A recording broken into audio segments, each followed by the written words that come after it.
Monsieur Hulusi Durmuş, entrepreneur de travaux publics en Turquie. Oui, je suis né en 1956. Bon, j'ai vécu plutôt ma jeunesse passée à Ankara. À l'époque, la Turquie, c'était vraiment politiquement, il y avait beaucoup de problèmes. Et puis, nous étions engagés aussi politiquement. Euh, J'étais extrême gauche à l'époque. Donc, je suis parti de Turquie pour sauver ma vie. Parce que j'ai plusieurs amis, il était arrêté, torturé même. Il y en a qui il est resté handicapé, il y en a quelques-uns qui est mort aussi. Bon, pour sauver ma vie, bon, je suis parti, d'abord je passais en Yougoslavie, je restais à Belgrade pendant 3 ou 4 jours. Après, un jour, à la gare de Belgrade, je regardais les destinations de train.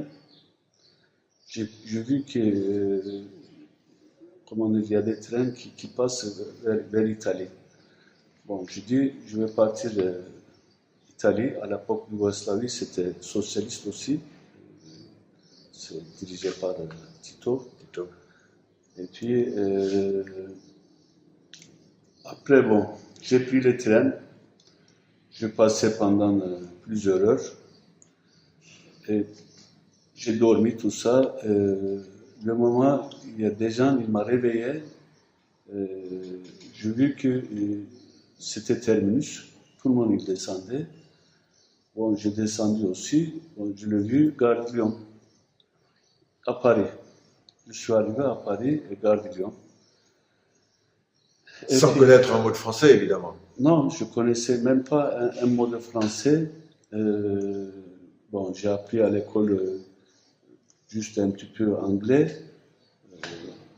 Je peux même pas faire une phrase en anglais non plus. Quel âge? 21 ans. Et puis,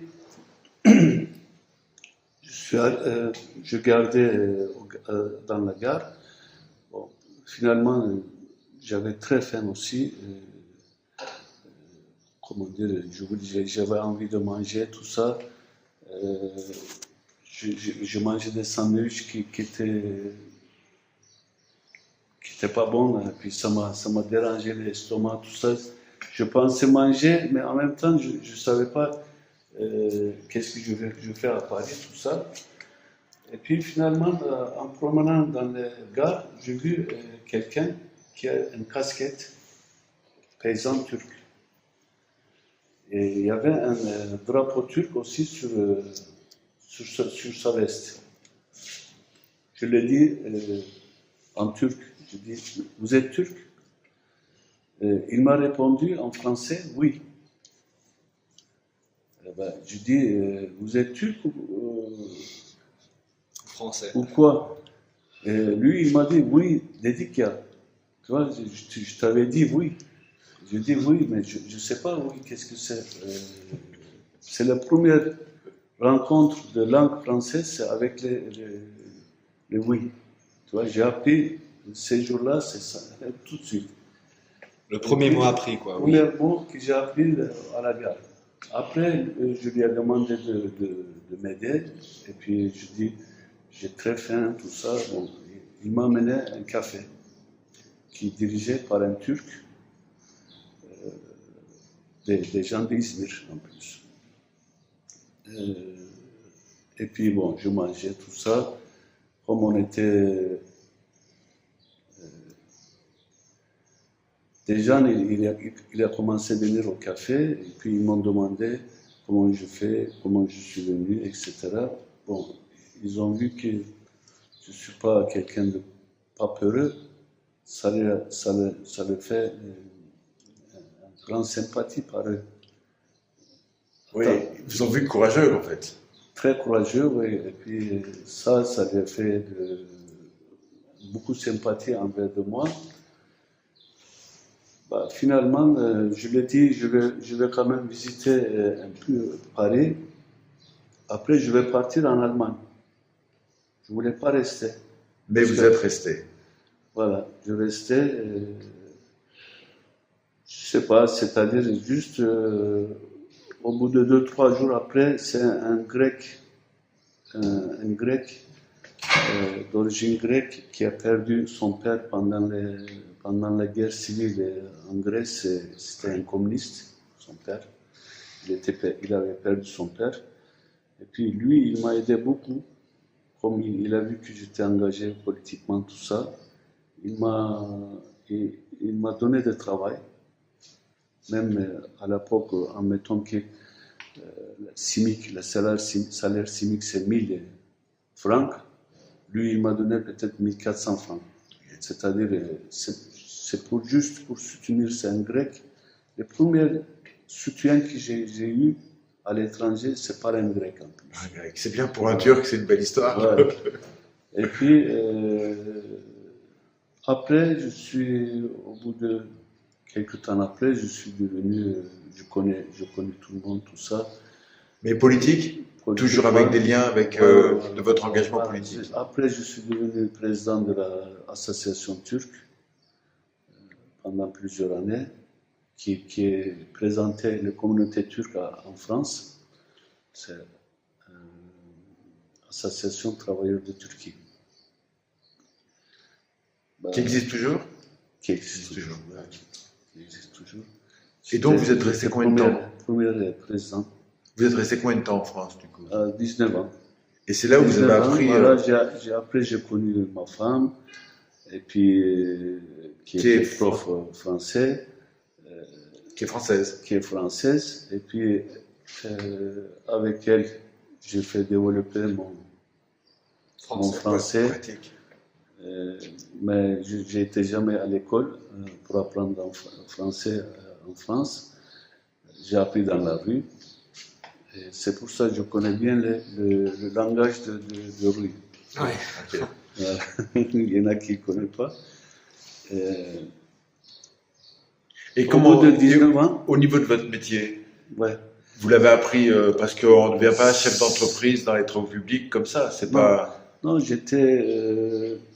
Une fois que on a eu 2 enfants, bon, les enfants, il avait 10 et 8 ans à l'époque. Bon, ils ne parlaient pas turc parce que je n'avais pas d'occasion pour apprendre turc avec eux. Bon, je me dis, on rentre en Turquie, on va apprendre turc, nos enfants. Ma femme, elle a accepté. Elle a fait demander sa mutation en Turquie. Tel Fikret, il a accepté. Il a donné un contrat avec elle. Il a fait un contrat avec elle. Et puis, bon, les enfants, avec les enfants, tout ça, on est entré en Turquie. Et puis, ils ont appris le turc. Et moi, j'ai créé une métier pour moi, parce que Qui n'existait pas. qui n'existait pas. Et puis, je suis entré au hasard dans ce métier. Et c'était un moment où Il n'y avait personne. voilà, et la Turquie avait un développement économique fort là-dessus. Et puis, là, actuellement, bon, on a devenu une entreprise avec plus de 400 ouvriers qui travaillent. Nous sommes assez importants dans le secteur. Super. Voilà. Et quels sont vos liens avec le français maintenant? Si ce n'est que vous le parlez forcément avec vos enfants aussi, votre femme de temps en temps. Ouais, avec ma femme, on parle à la maison, en général avec elle. Si on est tous les deux, on parle français.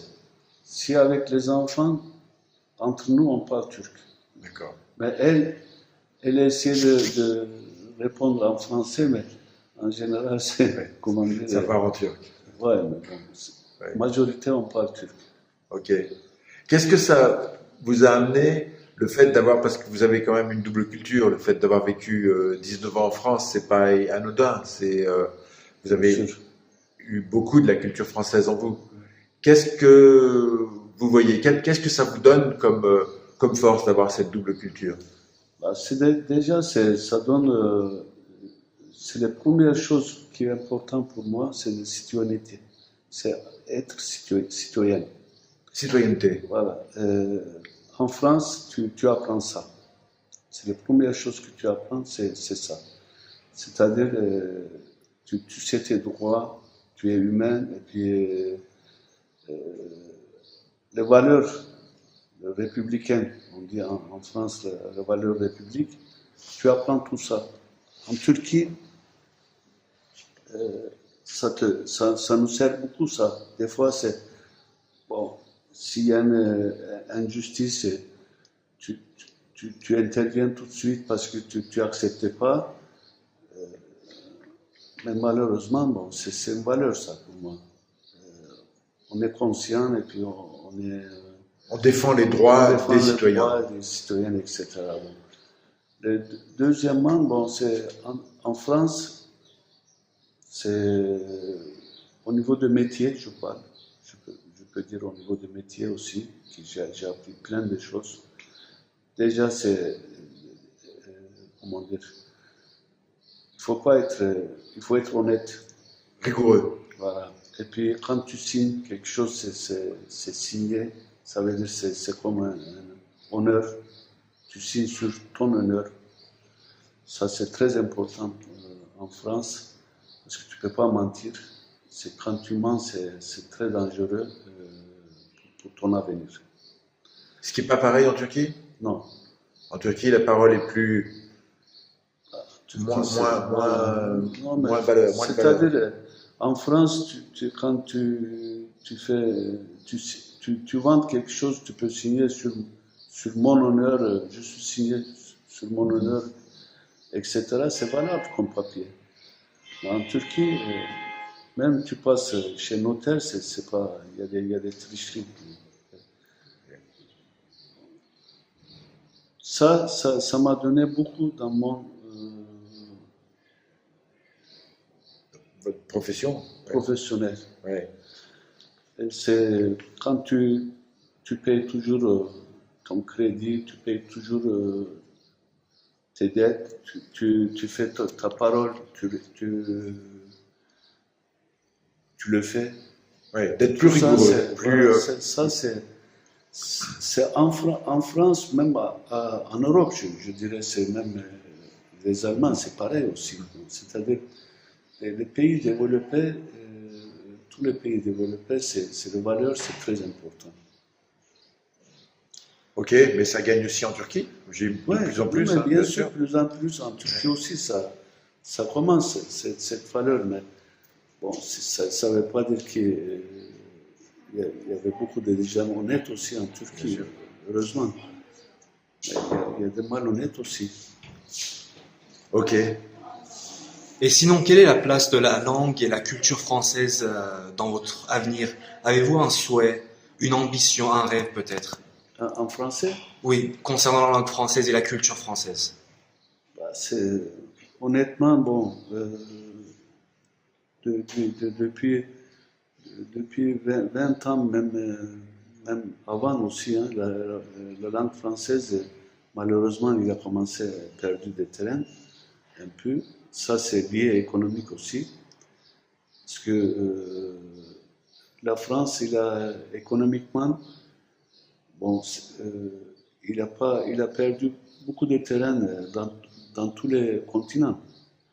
Bon, l'Afrique, c'est pas seulement suffisant pour les langues françaises. C'est pour ça, bon, actuellement, commercialement, langue française, bon, pour nous, c'est important parce que nous sommes francophones. Mais quand tu fais du commerce, c'est les préférences, c'est anglais, actuellement. C'est dommage pour les langues françaises. Moi, ça me fait mal au cœur parce que c'est une très belle langue. Je suis très content de parler cette langue.